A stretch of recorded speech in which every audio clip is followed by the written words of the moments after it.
Salut à tous, c'est Raven, j'espère que vous allez bien. On se retrouve aujourd'hui pour une nouvelle vidéo. On va parler de AEW Full Gear. On va faire une petite review. Donc j'espère que vous avez quand même pris le temps de regarder ma preview de ce show. Donc aujourd'hui voilà, petite review de ce AEW Full Gear et vous allez voir que j'ai été dans l'ensemble plutôt très satisfait de ce show, que j'attendais énormément, notamment certains matchs, mais ça, comme je le dis évidemment, j'en ai parlé dans la preview. Du coup, on commence sans plus tarder. Voilà, il n'y a pas spécialement de petites news à vous faire savoir comme ça peut arriver. On commence tout de suite, on va pas perdre de temps avec... alors, le kick-off, je ne l'ai pas vu, donc... enfin, le kick-off... J'ai l'habitude de dire kick-off, mais le buy-in, du coup, je ne l'ai pas vu. Alors, j'ai cru voir que c'était quand même un match de championnat pour le titre NWA, je crois. Je sais plus le nom de ce titre, pour vous dire à quel point je ne suis pas du tout ce côté-là. Enfin, j'ai vu qu'il y avait un match de championnat, mais je ne l'ai pas spécialement regardé plus que ça. Enfin bref, c'est pas grave. On va commencer avec... alors du coup, j'ai pris tous les matchs dans l'ordre, donc ce sera quand même beaucoup plus simple pour moi. On commence tout de suite avec le premier match. C'était donc l'opener de ce Full Gear 2020. Un très très bon match entre Kenny Omega et Adam Page, du coup. Alors, j'ai essayé de me faire quelques petites notes sur le téléphone, voilà, histoire de savoir à peu près ce que j'allais en dire et pas d'être 100% à la rue, voilà, d'avoir quand même des choses à plus facilement. Alors j'ai noté quelques mots pour certains matchs et pour d'autres un peu plus de phrases, mais vous allez voir tout de suite. Donc du coup, pour ce match, j'ai noté rapidité, puissance et efficacité, tout simplement parce que j'ai trouvé que c'était les trois mots qui allaient le mieux à ce match. On a eu un début de match très costaud entre les deux. Alors on sait que Omega et Adam Page, quand ils veulent accélérer, ça accélère toujours. La puissance y est, et puis l'efficacité, bah écoutez, qu'est-ce que vous voulez que je vous dise voilà, après, comme je l'avais dit dans la preview, c'était un match où je pense que c'était un match avec un gagnant, on va dire, facile. Voilà, c'était très facile de pronostiquer ce match, sachant que, voilà, Adam Page est un très bon combattant.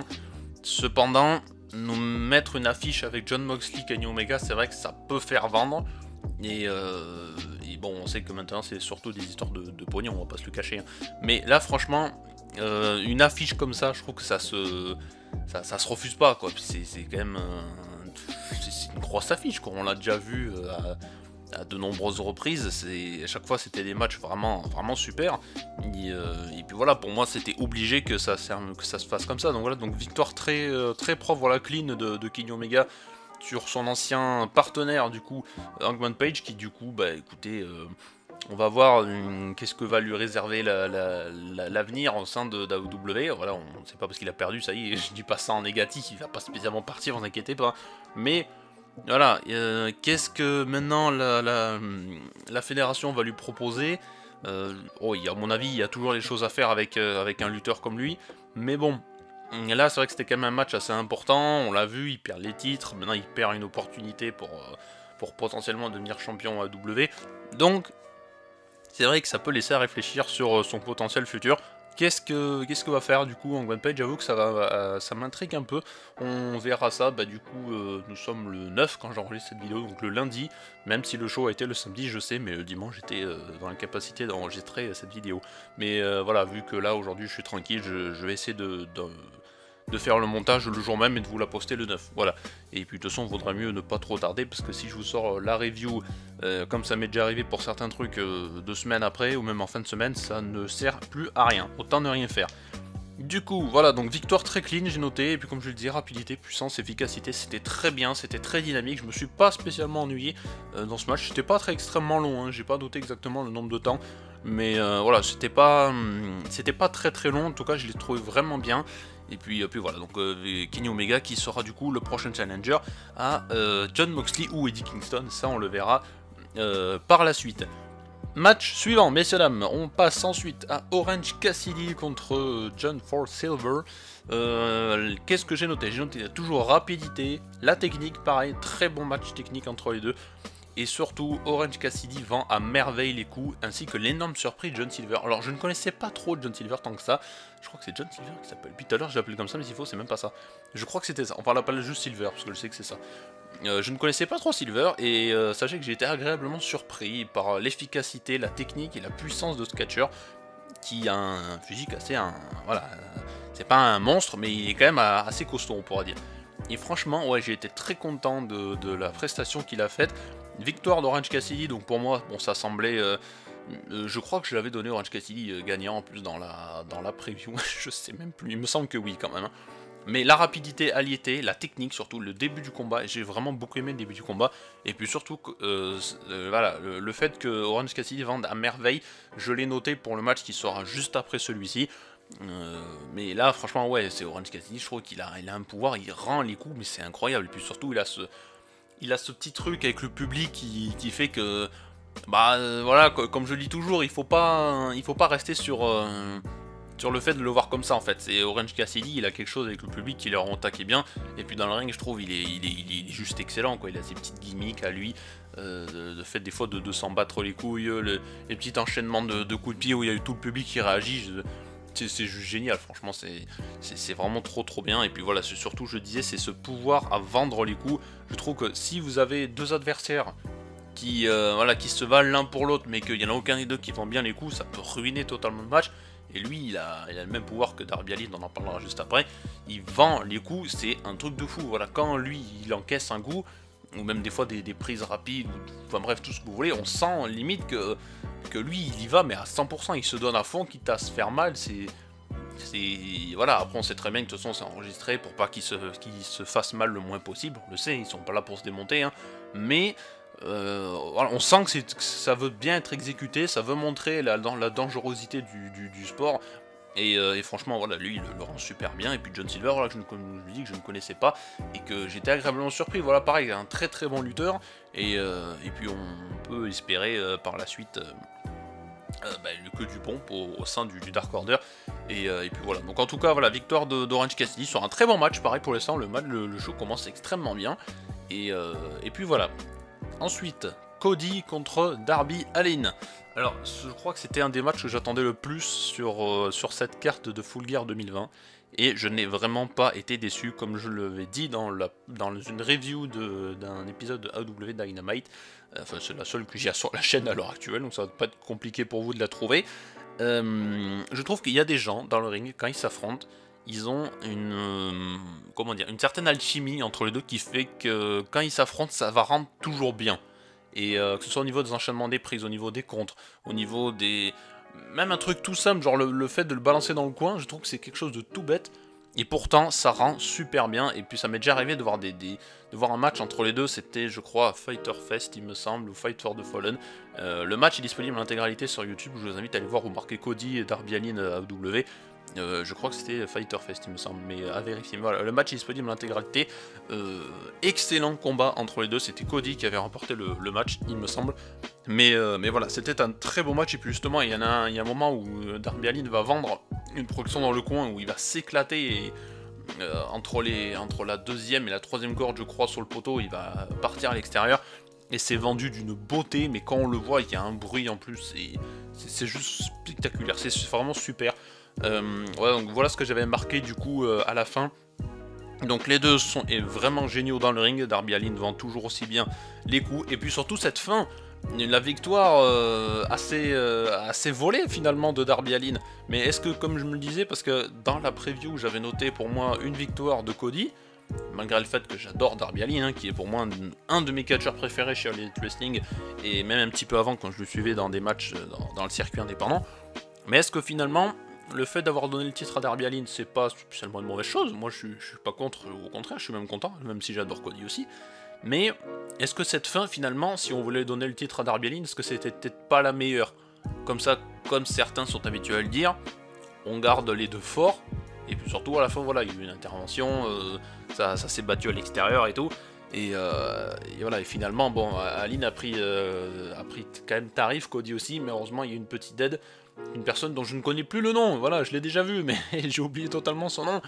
Mais en tout cas, voilà, enfin, on parlera pas d'intervention parce qu'on s'en fout un peu, mais comme je le disais, voilà, est-ce que si vraiment vous voulez donner le titre à Darby Allin, est-ce que c'était peut-être pas la meilleure solution, parce que je le voyais pas, enfin, si vraiment je l'avais pronostiqué gagnant, est-ce que je le voyais vraiment pas battre Cody de manière totalement clean, voilà, avec voilà, son traditionnel saut de la troisième corde, le dos en premier comme il fait. Voilà, moi en tout cas c'est sûr je l'aurais pas vu gagner clean, parce que là franchement oui, là personne ne restera fort, mais en tout cas je trouve que c'est quand même vraiment une bonne chose. et pour les deux lutteurs. En tout cas, voilà, donc excellent match, voilà, comme je l'ai noté, et puis comme je l'ai dit au début de ce truc, les deux sont absolument géniaux dans le ring, et ça, franchement, bah, j'espère que vous l'avez trouvé génial. En tout cas, voilà, de retour, pardon, petit bug. Du coup, bah ouais, donc comme je le disais, Cody Darby Allin, excellent match que j'attendais énormément pendant ce show. Et puis voilà, donc comme je l'ai dit tout à l'heure, le show commence toujours extrêmement bien. Je ne suis pas du tout déçu jusqu'à ce match. Par contre, qui lui m'a fait un peu regretter les précédents. Bon, c'est un match que je n'attendais pas spécialement non plus. C'était Hikaru Shida qui mettait son titre féminin en jeu contre Nyla Rose. Nyla Rose accompagnée de notre Vicky Guerrero de service. Alors du coup, qu'est-ce que j'ai noté pour ce match? Donc j'ai noté du coup quelle suite pour Nyla Rose, du coup bah, victoire d'Hikaru Shida totalement clean, malgré quelques fortes, voilà, ça a bien travaillé sur la jambe ou le genou, je crois c'était d'Hikaru Shida qui était quand même en grande difficulté. Malheureusement, je n'étais pas très investi dans ce match, donc ça va être difficile pour moi de vous en dire bah, du bien et d'en parler tout court. Et puis surtout, il va falloir qu'on parle d'un truc, les dégagements lors des tombées de Nyla Rose, va falloir en parler, parce que j'ai jamais vu des dégagements aussi mous ou aussi pas terribles. C'était vraiment genre le dégagement de la flemme, quoi. On a l'impression qu'on dit, bon là, faut que tu te dégages, allez, ok, ouais, c'est bon, je vais juste lever le bras, lever l'épaule, c'est tout. Et puis franchement, quand on la voit, oh là là, ces dégagements, mais c'est d'une horreur, franchement, si vous n'avez pas pu voir le show, allez voir un highlight sur YouTube, voilà, vous tapez AW Full Gear 2020 highlight, enfin best of hein, pour ceux qui en français hein, clairement, et franchement vous allez voir, il y a sur certaines scènes, juste sur ce match, les dégagements de Nyla Rose sur les tentatives de tomber d'Hikaru Shida, c'est d'une horreur à regarder, c'est d'une flemme, et c'est vraiment un truc de fou, quand vous le voyez, c'est vraiment un truc de gros feignasse, de grosse feignasse. C'est vraiment pas joli à regarder, c'est vraiment pas propre. Enfin bon, vous me direz c'est qu'un détail. Mais moi en tout cas je l'ai vraiment pas trouvé terrible. Et puis voilà, comme je disais, j'étais pas très investi que ça, donc bon, j'avais envie que ça se termine vite parce qu'il y avait d'excellents matchs qui vont arriver par la suite. Et là franchement ouais, c'est peut-être le match qui m'a le moins donné envie sur la carte. Et franchement j'étais même plus hypé par un match tout simple, hein, genre par exemple le Orange Cassidy contre Silver, mais voilà celui-là, c'est pas... voilà, franchement j'ai rien à vous dire dessus, parce que j'étais pas investi plus que ça, et puis j'en avais un peu rien à péter. Et puis voilà, j'ai trouvé que la technique, je travaille sur une partie du corps en particulier, parce que je suis le gros méchant, ouh là là, attention, je suis un méchant, je me rapproche du micro. Et enfin bon, voilà, moi j'ai pas trouvé que c'était totalement fou. Donc il me tardait que ça se termine, puis voilà, comme je disais, vraiment pas investi du tout. Voilà, malgré le fait que c'était pas un match très mauvais non plus, hein, faut pas, j'y crache pas dessus. Hein.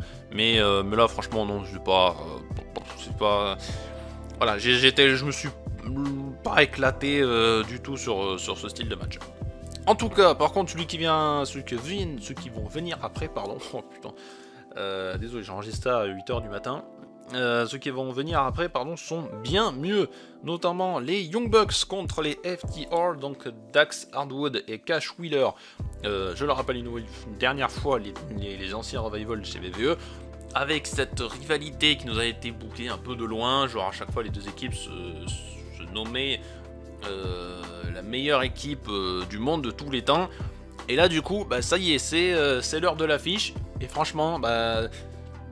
Au début, j'ai eu un petit peu de mal, voilà, je sais pas pourquoi, j'attendais beaucoup, mais franchement, je sais pas comment vous l'expliquer, c'est pas que je suis une mauvaise foi ou quoi, mais voilà, vous inquiétez pas, j'ai pas trouvé le match mauvais, au contraire, je me suis beaucoup amusé. Mais le début, je sais pas pourquoi, ou peut-être c'était vers le début-milieu du match, je sais pas, j'étais pas... voilà, j'étais pas à le dire comme un fou, comme des fois j'étais sur certains matchs en même temps où j'étais en mode oh putain qui c'est qui va gagner, c'est super, ils font leur entrée vite de débuter le match.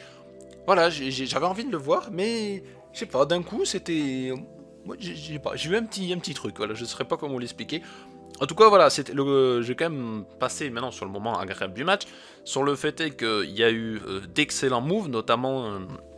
des enchaînements, des finishers à deux, avec une petite référence au DIY, donc Johnny Gargano et Tommaso Ciampa. Voilà, on a eu aussi le droit à un petit twist of fate à la Hardy Boys, voilà, avec ainsi qu'un Swanton Bomb dans la troisième corde. C'était vraiment très très bien et à partir de ce moment-là, je crois que je n'ai plus jamais été ennuyé du match. Les tentatives de spear à l'extérieur, il y en a quelques-uns qui sont passés, il y en a quelques-uns qui se sont ratés aussi. Mais en tous les cas, c'était vraiment super et je me suis demandé à la fin, parce que j'ai vu le match 2 fois pour histoire d'être sûr, parce que je me suis dit, c'est pas normal que le tout début, les 5 premières minutes, j'étais pas dedans, c'est pas normal. Et j'ai vu le match une deuxième fois, j'ai fait comme si je n'avais jamais vu. Et franchement, les enchaînements de coups à deux, les prises simples, les dégagements des tombées, les enchaînements à l'extérieur, parce qu'on a eu le droit à des trucs totalement de malade, je me suis demandé, est-ce que c'est pas le match par équipe de l'année? Est-ce qu'on n'a pas un award ou un Oscar, enfin bref, tout ce que vous voulez, une récompense pour nominer ce match dans potentiellement un des matchs de l'année? Alors, un des matchs de l'année, catégorie tag team, je pense pas que ça existe, hein, soyons clairs. Mais franchement, est-ce qu'il n'y a pas moyen de nominer ce match comme match de l'année? Bon, en tout cas, je l'ai trouvé vraiment super, super divertissant, malgré le fait, comme je vous le rappelle, les 2-3 premières minutes, c'est pas trop ça, mais je l'ai regardé la deuxième fois et j'ai totalement oublié, parce que je sais que la suite du match était vraiment super, donc j'ai totalement zappé. Et franchement, je me suis dit, ce match, il était vraiment, vraiment super. Je me suis éclaté à le regarder une deuxième fois. Et puis comme je vous dis, les enchaînements, ça va vite, c'est puissant, c'est technique. C'est les matchs par équipe, franchement, quand c'est bien exécuté, il y a des prises qui font à deux, c'est vraiment super. C'est magnifique à regarder, quoi. Et puis surtout, la victoire des Young Bucks. Alors, il me semble pas que je l'avais pronostiqué. Mais bon, on a quand même Kenny Omega qui vient à la fin. Voilà, GG les gars, félicitations et tout. Et puis on pense que pour nous, il y a un petit ouais, vous inquiétez pas, quand j'aurai la ceinture, quand j'aurai battu Jon Moxley, on sera tous les 3 champions. Et en vrai, alors généralement, quand il n'y a qu'une seule faction qui a toutes les ceintures, je suis pas très fan. Je tiens quand même à vous le dire, même si Undisputed Era chez NXT, j'aimais beaucoup. J'ai un peu de mal à m'y faire, mais à force, je m'y suis fait et j'aimais beaucoup. Là, je me suis dit pareil, ouais, que peut-être finalement c'est les 3 ont la ceinture et tout, mais bon, faut pas oublier qu'on parle des Young Bucks, potentiellement une des meilleures équipes du monde. Je les aime beaucoup, mais c'est pas mon équipe préférée, mais je les aime beaucoup. Les FTR, pareil, qui ont fait un match vraiment super, et c'est là qu'on se souvient, il y a encore quelques temps de ça, qu'ils étaient chez VVE à faire les guignols. Bon, voilà, là, il n'y a pas photo sur le fait qu'ils sont bien mieux utilisés ici que là-bas, c'est clair. Même si je sais que VVE peut pas donner sa chance à tout le monde, je le sais. On en parlera dans un podcast avec Monsieur Vipé. Là, ouais, non, franchement, pour moi, c'était vraiment un excellent combat, quoi. Je me demande si c'était pas le match de la soirée. Franchement, pour moi, c'était le match de la soirée comparé au spectacle qu'on a eu juste après, qu'on va parler d'ici quelques instants. Mais pour moi, c'était le match de la soirée. Voilà, c'était les Young Bucks FTR, c'était remettez ça quand vous voulez. Bon, il n'y a pas de souci. À mon avis, je pense qu'il y aura une revanche. Je pense pas que ça va se terminer sur un seul match. Mais c'est vrai que les Young Bucks champions par équipe et Kenny Omega champion All Elite Wrestling, moi, en tout cas, ça me fait rêver. Voilà, c'est et à mon avis, le match entre Omega et Jon Moxley n'en sera que bon aussi. Enfin bon, voilà, pour moi, je pense que c'était le match de la soirée. Et puis, du coup, voilà. Donc, match suivant. Alors là, oulala, ce match. Ouh, aïe, aïe, aïe, aïe, aïe. Matt Hardy contre Sammy Guevara dans un match d'élite, je sais pas quoi. Bon, enfin bref. Et alors, il va falloir m'expliquer pourquoi on va se battre dans un coin qui ressemblerait extrêmement...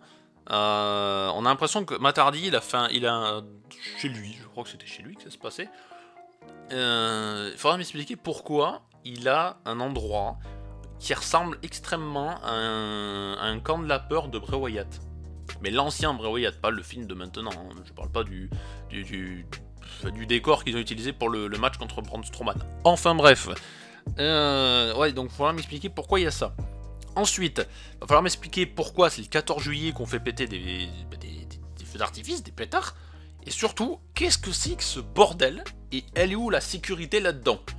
Il y a eu des moments où j'avais l'impression de revoir leur dernier affrontement, où je me suis dit, ça y est, les deux, ils vont décéder. Il y a eu des trucs, j'ai eu vraiment un peu peur. Donc je sais pas, j'ai l'impression qu'AEW, ils s'en foutent des deux, ils veulent les tuer ou quoi? Il y a des soucis, il y a des moments... Bon, j'ai pas eu l'impression qu'il y a eu des retours tant que ça en disant que tel truc était blessé ou pas.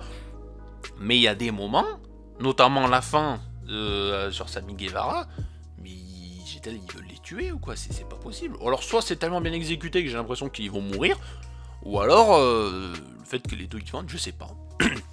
Je sais pas, mais j'ai quand même vachement peur dans ce match. Et puis surtout, c'est quoi ce bordel? J'ai noté en gros, en majuscules dans ma description de match, c'est quoi ce bordel? Alors c'est vrai que c'était difficile à suivre, parce qu'au début, voilà, ça commence, genre Sammy Guevara qui arrive sur un caddie de golf, voilà, sur une petite voiturette électrique, sans trop de... Enfin voilà, plutôt simplement. Et puis on va avoir Matardi qui va débarquer avec un Monster Truck, voilà, qu'il a dû prendre, voilà, il a dû louer un Monster Truck à, voilà, à la location, à 10 € l'heure, je sais pas. Voilà, et qui a dégagé aussi vite fait qu'il est arrivé. Mais voilà, qui a juste servi à démonter la voiturette de Sammy Guevara. Mais ensuite, on est parti dans un ring à l'extérieur. Voilà, avec le côté un peu Bray Wyatt, un peu sinistre et tout. Il y a eu un autre ring ensuite dans son garage, parce qu'il y a des rings partout, peut-être qu'il y en a dans sa salle de bain aussi, j'en sais rien. Et mais voilà, va falloir m'expliquer, c'est quoi ce bordel avec toutes ces interventions. Parce que pendant un moment... Bah, déjà rien que le début, j'étais en mode ok, bon ça commence comme ça, ouais ça va être un match entre guillemets un peu style scénarisé chez WWE, mais ça se passera quand même dans la plupart dans un ring. Ok, bon si vous voulez. Mais là, le 14 juillet, enfin du coup pour eux c'est le 4 juillet je crois, la fête nationale, j'ai trouvé ça, au début je me disais, ouais ça rigole, ouais, puis finalement j'étais là quand ils ont fait une bataille de feu d'artifice, là à l'autre bout du ring, j'étais là, ouais, non c'est pas, non j'étais pas investi finalement, j'ai trouvé ça plutôt bizarre à regarder, parfois même un peu gênant, et puis surtout, ouais, comme je l'ai noté, en gros c'est quoi ce bordel, c'est quoi toutes ces interventions, parce que je vous jure que pendant un moment j'étais en train de me dire, mais je regarde quoi là? Je regarde un match entre Matardi et Sammy Guevara, ou je regarde des mecs qui rejoignent, qui essaient d'intervenir pour aider les uns et les autres. Je crois qu'on a Private Party qui était dans une voiture avec un Toki en mode oh allez c'est bon, il se fait attaquer par l'autre gars, viens, faut qu'on aille l'aider. Et bah ouais, enfin à la limite eux si vous voulez, mais après c'est parti en steak, on a eu le droit à Hurricane Helms, je crois, qui est venu, mais mec, mais pourquoi? Pourquoi vous faites pas juste un match simple entre les deux, comme ça vous terminez la rivalité pour de bon? Pourquoi faut toujours qu'il y ait des interventions? Alors Sammy Guevara, on le sait, voilà, il est dans le Inner Circle, donc il a Santana, Ortiz, bref. Ok, à la limite, mettez Private Party, comme ça si jamais il y a une équipe qui intervient, vous pouvez faire intervenir une équipe de face aussi. Mais là, c'est parti trop en steak, et puis des fois, comme je disais, j'avais juste l'impression de voir des mecs intervenir et se battre entre eux, et finalement, Matardi et Sammy Guevara, bah... Bon bah voilà, on les a vus à la fin, certes, Sammy Guevara finit dans une poubelle, bon bah ouais, il y a des fins de match, c'est comme ça. Mais il y a des moments, ouais, notamment la partie dans son garage, là, avec le ring à moitié monté, là. Non, franchement, c'est des moments, j'ai eu vraiment peur, quoi. Il y a des moments, j'ai eu vraiment peur, je me suis dit, mais ils vont se buter encore. Alors comme je le dis, soit c'était vraiment le cas, et c'est moi qui a vu juste, ou alors c'était le fait que c'était vraiment tellement bien vendu et tout le reste que finalement bah c'était peut-être pas si dangereux que ça et qu'il avait bien maîtrisé leur truc. En tout cas voilà, moi j'ai eu un peu peur dans certains trucs, mais voilà, mais franchement pour moi le bilan de ce match c'est mais c'est quoi ce bordel, voilà, j'étais pas très hypé pour voir ce match, mais un petit peu quand même, j'avais envie de voir comment ça va se terminer. Mais là, ouais, donc tout ça, j'étais là, oh là là là, c'est compliqué tout ce qu'il vient de faire, j'avais juste envie de dire bon allez, terminé, et puis pour moi ça partait trop en steak et j'avais vraiment envie de voir la suite parce que là franchement voilà, ça partait un peu en cacahuète. Enfin bref, il nous reste deux matchs dans ce Full Gear 2020 avec l'avant-dernier match, Chris Jericho contre MJF, et là j'ai noté en gros 50 ans et alors 50 ans et alors, franchement Chris Jericho qui dans le ring malgré ses 50 ans arrive toujours pour moi à être divertissant, il arrive toujours à me donner envie de savoir ce qu'il va faire par la suite dans le ring, les enchaînements de prises, ses soumissions. Voilà, il y a eu un petit travail sur le bras de Chris Jericho, je crois, il me semble, pour éviter tout finisher de surprise. Mais voilà, il y a eu un petit travail, un peu comme d'habitude, voilà, c'est la fameuse technique du méchant contre du gentil. Là, Chris Jericho, qui était 100% babyface, c'était vraiment super. Et puis voilà, franchement, quand il rentre et que t'as tout le public qui chante sa musique d'entrée, c'est que du bonheur à entendre, c'est vraiment que du bonheur. Après, vint le match. Alors, comme je l'ai dit, Chris Jericho est très bien dans le ring, là n'est pas le souci. Cependant, je m'attendais peut-être à un peu mieux. Et j'ai un peu râlé sur la fin, sur le fait que MJF avait volé le match. Cependant, il faut pas oublier qu'en face on a quand même Chris Jericho. Et voilà, comme je disais, j'étais là, oh putain, il a gagné avec un tombé un peu volé, enfin un paquet, enfin bref, comme vous voulez, j'appelle ça un tombé volé, ça rend quand même mieux. Et Et franchement, c'est pas terrible cette fin, et puis vraiment pas génial et tout. Mais je me suis dit au bout d'un moment, Raven, réfléchis 2 minutes. Si ils font perdre Chris Jericho clean, il y a quand même un souci dans le truc. Ça veut dire que le mec, il demande à rentrer dans le groupe et il battrait clean le meneur, en gros. Ce sera un peu con quand même, ce serait même totalement débile de faire ça. Alors finalement, je me suis dit, bah, est-ce que c'était peut-être pas aussi, un peu comme j'avais dit pour Cody Darby Allin, la meilleure solution si on voulait donner la victoire à MJF, qui du coup rejoindrait, qui rejoindrait pardon, la team Chris Jericho. Donc voilà, donc c'était la meilleure solution à faire. Au moins on a envie de dire, bah, il sait ce que c'est faire, il sait faire ce que c'est faire tout bon heel, c'est-à-dire gagner de manière pas clean justement. Mais en soi, bon bah c'est pas grave, parce qu'on a envie de dire, bah c'est, il sait faire ce que fait la maison de mieux, c'est-à-dire gagner en traître. Et puis finalement voilà cette fin, voilà en mode bon bah ok tu m'as battu, mesdames et messieurs MJF, le nouveau membre du Inner Circle, et puis bon bah voilà, clap de fin, et puis bah maintenant il fait partie de l'équipe. Alors, j'ai lu pas mal de vidéos d'autres vidéastes, là, que je ne saurais plus citer. Mais, ouais, j'ai vu certaines vidéos, je crois que c'était de Link the Sun, je crois, sur sa chaîne secondaire, où il parle de catch, que je vous invite à aller voir d'ailleurs. Et j'étais en train de me dire, parce je suis peut-être un peu d'accord avec lui, est-ce que finalement, ce serait peut-être pas MJF qui mettrait fin à tout ce clan, et qui prendrait tête à la place de Chris Jericho justement, et qui le virerait en fait. Et je trouvais cette théorie plutôt intéressante en fait, voilà, le fait est qu'il a gagné, qu'il reste quand même pote, enfin bref pote, on va dire peut-être pour le business, mais est-ce que finalement ouais, ce serait peut-être pas une bonne solution de faire ça, d'essayer d'écarter un peu Chris Jericho, sans trop le décrédibiliser non plus, mais ouais, ça pourrait être intéressant. Après, est-ce que si jamais MJF veut prendre le contrôle de cette team, est-ce que finalement peut-être les autres, genre Sammy Guevara, Santana Ortiz, bref, Jack Hager, est-ce qu'ils le suivront ou pas? Mais peut-être que ça arrivera jamais, hein, voilà, peut-être que ça se finira un jour où finalement c'est peut-être un MJF qui partira, ou enfin bref, voilà. Mais c'est vrai que j'ai trouvé cette théorie plutôt intéressante, et puis on verra, enfin voilà. Donc comme je le disais, bah, je m'attendais, j'ai un peu déçu, puis en réfléchissant, je me suis dit, bah finalement non, c'est une très bonne solution, je trouve, pour terminer ce match. No victoire d'MJF qui rejoint le Inner Circle. Du coup, main event, c'est parti, avec Jon Moxley contre Eddie Kingston. Alors j'ai noté Jon Moxley le barbare, ça fait du bien de voir de l'extrême, franchement, enfin en tout cas je trouvais que ça faisait du bien. Et j'ai noté aussi malheureusement résultat beaucoup trop prévisible. Évidemment, on se doutait bien que Eddie Kingston n'allait pas gagner le match, sinon ça aurait été totalement con, j'ai l'impression. Enfin, c'est ce que je me dis moi. Mais franchement, voilà, c'était, ça faisait du bien de voir l'extrême. Franchement, ça changeait un peu d'habitude, ça changeait un peu des codes voilà, du classique, quoi, on a envie de dire. Mais non, franchement, je me suis bien éclaté quand même à voir ce match, même si je pense qu'il a pris un peu de temps à démarrer. Mais voilà, surtout le grand problème, c'était qu'on essayait de préparer l'affiche entre Moxley et Omega, et que pour moi c'était, il y avait 99% de chances que, faut jamais dire 100%, hein, on sait jamais, hein, mais pour moi il y avait 99% de chances que Jon Moxley remporte le match. Et puis voilà, puis un petit peu de punaise de temps en temps, un peu d'extrême, ça fait pas de mal. Et pour ça, voilà, je trouve que ça change du politiquement correct, on va dire. Et je pensais jamais placer cette expression dans une émission de catch. Mais enfin bref. En tout cas voilà, donc le match, comme je l'ai dit, était pas mauvais. C'était loin d'être le match de la soirée quand même. Mais Moxley le barbare, et ça fait du bien de voir de l'extrême. Franchement, moi je trouve que ça m'a... Voilà, ça, comme je le dis, ça change d'habitude, ça fait du bien de voir un peu de punaise, un peu de sang.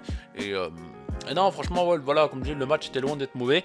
Et puis voilà, c'est victoire facile pour Jon Moxley. Et puis on a eu le droit à la fin à un petit coucou de Monsieur Kenny Omega qui était en mode, bon bah t'as gagné, c'est cool, bah maintenant je suis le prochain sur la liste, voilà, je suis là, je suis ton prochain adversaire, et puis je vais te récupérer le titre. Donc, clairement c'était très rapide, hein. Voilà, il est pas forcément monté sur le ring pour les faire en face à face, mais c'était très rapide. Et puis voilà, c'était ce qu'il fallait faire, de montrer que Omega maintenant il est prêt à aller chercher Jon Moxley, à aller chercher le titre et à devenir le Kenny Omega qu'on a connu avant, avec sa nouvelle entrée qui est vraiment une beauté, sa gimmick du cleaner là, avec les on va pas se le cacher, les jolies filles qui tiennent un balai, ça m'a tué, enfin bref. Et franchement, j'ai trouvé cool. Puis même toutes ces annonces que fait l'annonceur avant, quand il rentre dans le ring, c'est du grand Kenny Omega. Voilà, on peut pas lui en vouloir, c'est cool. Mais voilà, même match de victoire de Moxley, du coup. Et puis, bon, j'irai pas jusqu'à noter le match, mais voilà, c'était bien. Ça changeait, ça faisait plaisir de voir tout ça. Mais voilà, c'était pas le match de la soirée, mais ça restait quand même néanmoins plutôt bien.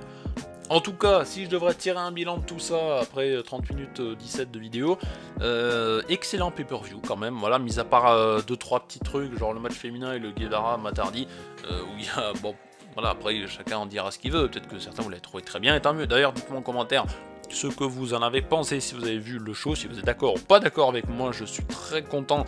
Enfin, je serais très content de lire tout ça en commentaire. Comme je le dis d'habitude, n'oubliez pas, je sais que je le répète à chaque fois, mais dans tout le respect, évidemment, parce que comme je dis toujours, si c'est pour rager ou m'insulter parce que vous n'êtes pas d'accord avec moi, allez le faire sur Twitter plutôt, parce que ça, je sais que c'est la spécialité. Mais voilà, mais si vous voulez répondre de manière totalement simple, sympathique, et juste donner votre avis, ou même me contester gentiment, il n'y a pas de souci, je serais très content de pouvoir en discuter avec vous dans l'espace commentaire. Voilà, c'était la review de ce AEW Full Gear 2020. J'espère qu'il vous aura plu. En tout cas, comme je le disais, je vais essayer de parler un peu plus souvent d'AEW. Je serai peut-être pas là non plus chaque semaine pour vous faire des reviews de Dynamite. Mais s'il y a des épisodes qui m'ont vraiment plu comme la dernière fois, peut-être qu'on en parlera. Et sinon, je pense qu'on se retrouvera pour le prochain pay-per-view qui sera, je crois, AEW Révolution, là où j'avais déjà fait une preview pour l'édition de l'année dernière. Ce sera Révolution 2021, je crois que ça a été annoncé en février, je sais plus. On verra bien. En tout cas, voilà, donc merci à tous de m'avoir suivi. N'oubliez pas de me suivre sur les réseaux sociaux @RavenIRX, avec le tiret du bas, il me semble, entre le Raven et le IRX, sur Instagram @RazenIRX, RAZENARX. Oui, je sais, on me demande pourquoi pas Raven, parce que c'est déjà pris. Et puis Razen était mon ancien pseudo, et du coup voilà, ensuite la page Facebook, c'est pas extrêmement grave, parce que de toute façon je poste quand même les news concernant les vidéos, mais bon, c'est pas le plus intéressant. Et puis surtout, la page Mixcloud, n'hésitez pas à aller écouter nos podcasts qui sont disponibles en intégralité en format MP3 pour ceux qui veulent se passer du format YouTube et auquel cela convient le plus. Voilà, merci à tous de m'avoir écouté, on se retrouve très bientôt pour une nouvelle fois parler de catch, WWE, preview, review, en tout cas, ou n'importe quel autre sujet. Voilà, normalement le prochain pay-per-view, je crois, devrait être les Survivor Series la semaine prochaine, si je dis pas de bêtises. Voilà, c'est ça. Donc on se retrouvera avec Monsieur Vipé et aussi un nouveau podcast qui devra arriver. Soit fin de cette semaine ou alors semaine prochaine. Et puis n'oubliez pas aussi les talk show confinement qui sont disponibles tous les jours. Voilà, une fois par, il y en a un tous les jours jusqu'à la fin de ce entre guillemets confinement. Mais bon, ça c'est pareil, notre histoire aussi. Voilà, c'était Raven, merci à tous. Et puis voilà, passez une bonne journée ou une bonne soirée en fonction de quand vous regardez cette vidéo. Et puis voilà, allez, des bisous, ciao.